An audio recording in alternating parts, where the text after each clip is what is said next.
Hello and welcome to The Truth About Storytelling. This is Tyreen Martinson. I am an author, poet, and podcaster. With this podcast, I intend to bring you encouragement, ideas, and hopefully have a little bit of fun and talk about writing. As I move forward with this podcast, I will be opening it up to interviews. And in fact, I already have two that I've recorded with a couple of really great authors that I'm looking forward to sharing with you. Their names are Sean McLaughlin and Tara Tyler. Sean McLaughlin is an archaeologist and author who writes historical fiction, post-apocalyptic fiction, and more, like quite a bit more. His interview episode will be coming up soon, and after that, I'll have an interview session and podcast with middle grade and adult author Tara Tyler. She writes both middle grade fantasy and tech thriller for adults. So she spans a variety of fiction, and she's just a great lady. She's also, from my understanding, writing either a mystery or suspense right now. So I'm looking forward to reading her next book. And again, as I said before, I'm excited about sharing Sean and Tara with you on this podcast, and I'll be interviewing more authors. I have quite the lineup, and I'm looking forward to talking to all of those authors and sharing them with you on future dates. So currently, I took a little bit of an unexpected pause on Monday this week. I intend for my podcast to come out Monday, Wednesday, and Friday. It is Tuesday and mid-morning in Pacific time. So I took a little bit of an unexpected pause. There are life events going on, and I will be continuing the podcast, but this podcast episode today is a short one, just to let you know that I am still here, and you will be receiving more episodes from me, mostly Monday, Wednesday, and Friday, maybe some Tuesday, Thursday. And most of the time, the first episode of the week will be the longest episode of the week, although that is not true today. You're going to be getting a short episode today. Just kind of a placeholder, but also to let you know, yes, I'm still around. Yes, there are some exciting things coming to this podcast. I'll be talking about writing more. I'll be talking about writing with other authors. I will be talking about writing fantasy, particularly over the next couple of months, but I'll be talking about settings and world building with other authors that I know, and potentially other parts of the writing life and the writing craft.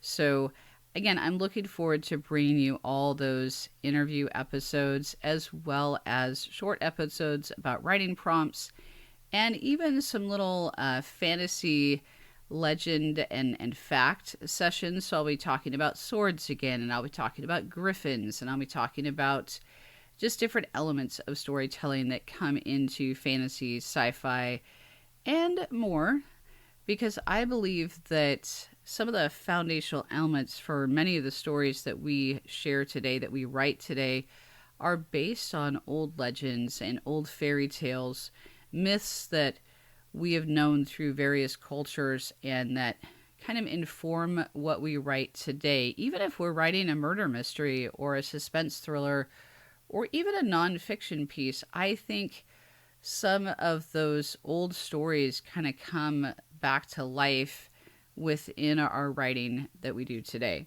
So I might be talking a little bit about that in the future as well. It's been something I've been thinking about lately.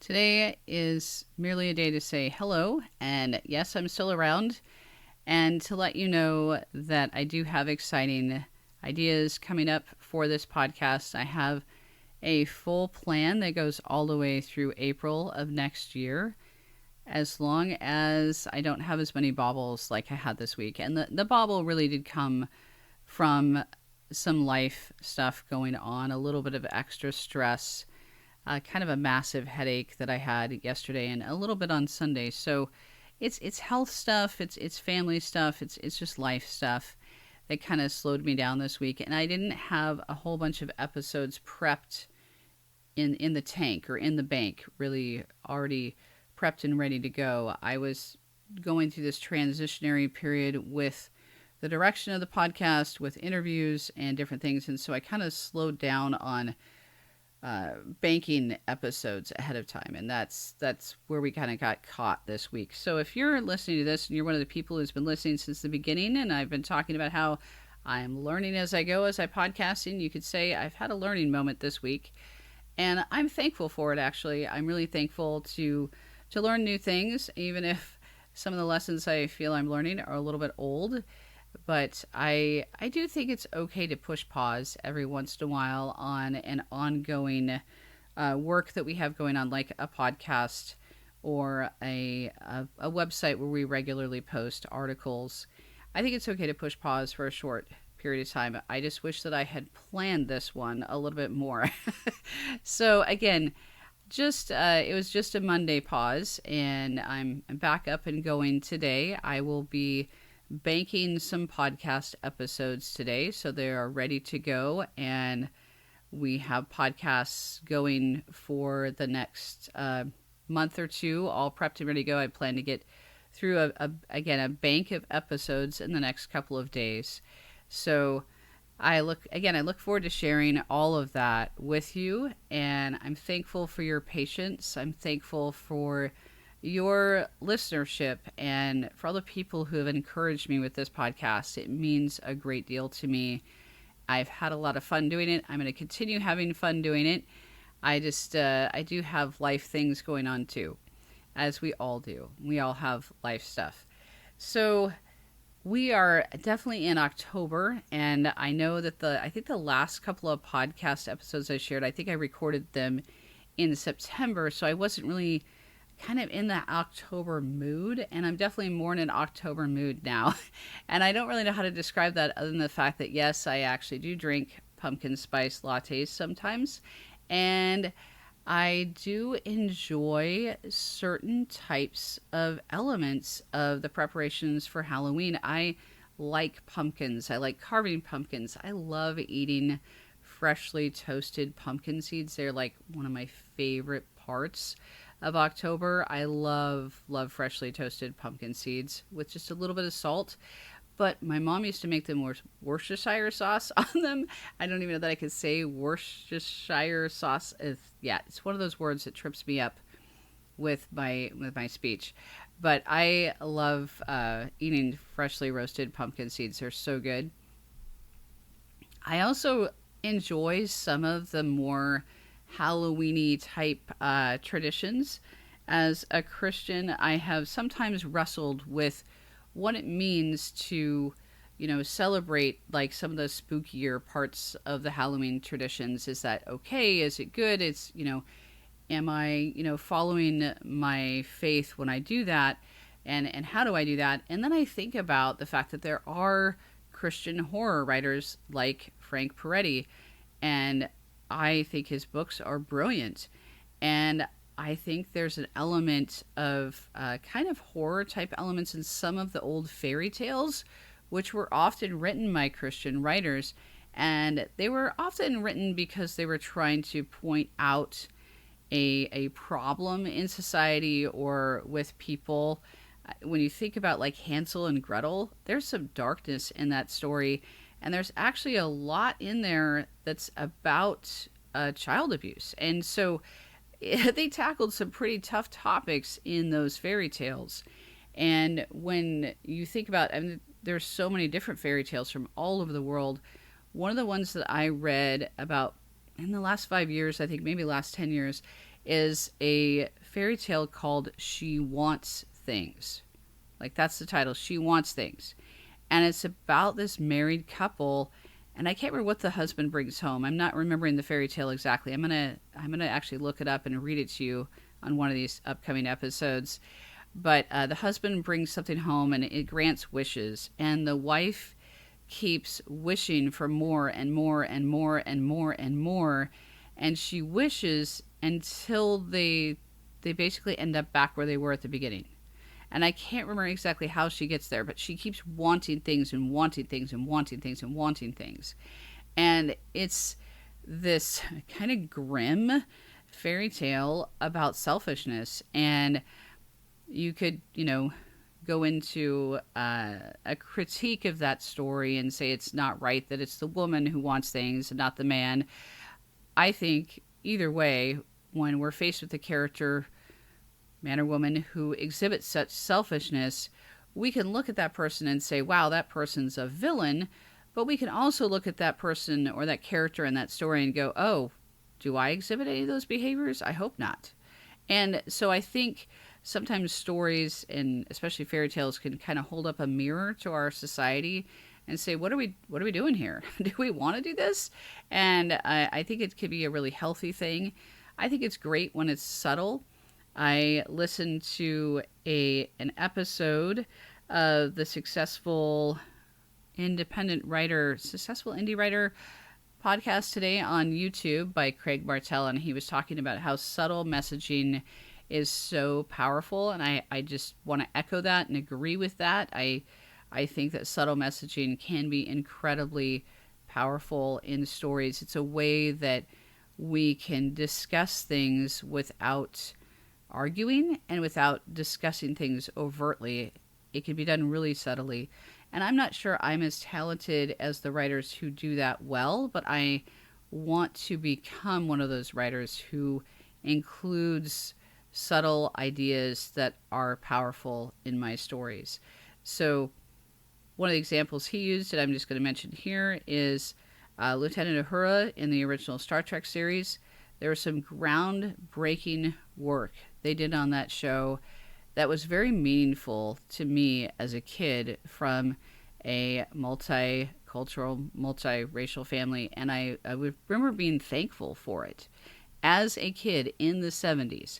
And yet nowadays, I don't know if many people would even watch the old Star Trek show and see anything groundbreaking about it.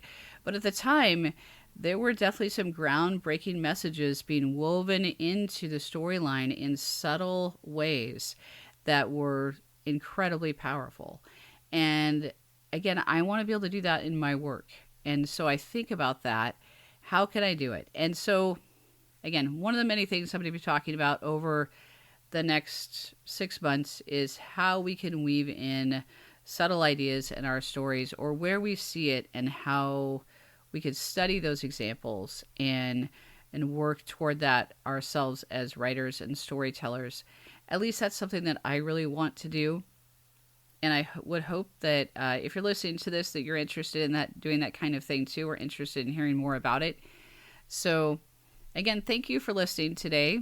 This is a bit of a rambly episode. I don't even have an outline in front of me at all. I just knew that I wanted to make sure I created an episode today that went out in kind of in the morning Pacific time and was out there in the world to kind of replace my Monday episode, even though it's definitely not as long, and to let you know why I didn't have a Monday episode. So now you know. I didn't have a lot of episodes banked ahead for this week and next, but I'm working on that today and tomorrow, and I will be sharing interviews with you of authors who I respect for various reasons, because of the way that they handle their writing craft, and usually because of the way they handled their lives as writers. Every single writer that I invited to be a part of my podcast is a writer who I believe treats other people with decency and respect, and that's one of the things that I admire about them. So whether or not we would agree with each other on all things, probably not, because most people don't agree with each other on all things.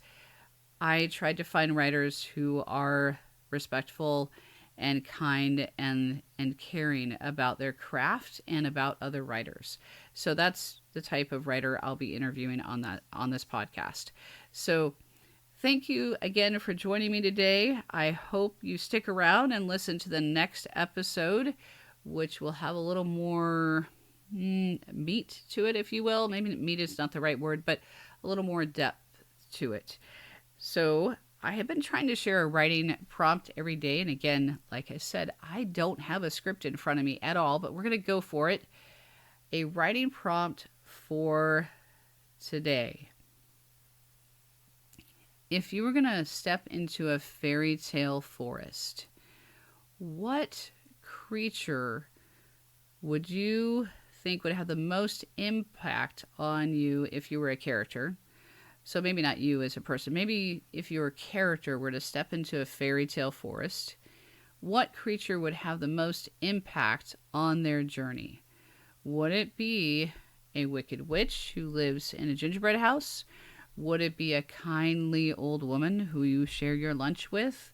Would it be a wizard? Would it be a squirrel that talks? Would it be a Cheshire cat? What would it be if you or your character were to step into a fairy tale wood? What character would have the most impact on your journey? What other character would have the most impact on you or your character's journey forward? So you can play around this, be as imaginative as you would like. If you're like, I don't write fairy tale fiction, Tyreen, I only write real world suspense thrillers, that's okay. Your character could have a daydream about it. You could imagine what kind of fairy tale character would stand in their way, or you could kind of put that in the real world. What if your character in the real world of your fictional contemporary world, what could they come across that would change the direction of their journey? What person or animal could they come across in a real world setting that would change their journey or their path moving forward? So that's my writing prompt. You don't have to use it. You can, write 2 words about it. You could write a paragraph. You could write 3 pages. It's all up to you. I am not trying to be prescriptive about how you write and what you write. It's just an idea. And I hope that you enjoy it, and I hope you have a great writing day. Thank you.